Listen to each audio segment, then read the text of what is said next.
There are a whole lot of people who ought to go straight to jail for all the harm done to children in the name of all this grotesque, deeply cruel, grim, and inhuman trans hogwash. Incredibly, many who need to go to jail are doctors. Lots of those who need to go to jail, sadly, are parents too. Parents of kids whom they've helped to mutilate, castrate, sterilize, and maim.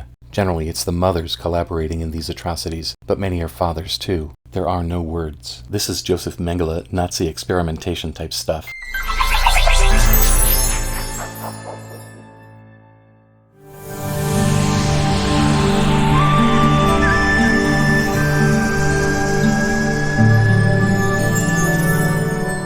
There are a lot of people who need to go to jail for the entire trans hogwash. Lots of them are doctors. Lots of the ones who need to go to jail, sadly, are parents of kids whom they've helped to mutilate, castrate, sterilize, and maim. Generally, it's the mothers collaborating in these atrocities, but there are plenty of fathers too. What on earth ever happened to first do no harm? What on earth happened to mothers and fathers? Gender dysphoria is the only area of medicine where the most drastic, the most risky, the most life-altering treatments are tried very first. It's madness, utter madness. This is all completely at odds with, yet nearly the same as, still another idiocy in medicine, an idiocy that also targets the most vulnerable among us. This other atrocity is committed in the name of compassion too, and in the name of being cautious and careful with people's lives. This nonsense is just as cruel, just as grotesque as the mutilation of young children in the name of gender affirmation. I'm talking about the failure of medical and political authorities to allow people with terminal illnesses to try experimental therapies. So people die, people who might have been saved, and crucial research simply doesn't happen. Research that might just be miraculous, life-saving research. Incredible. What on earth is going on with doctors and medical personnel in America today? Are they constantly nowadays choosing the options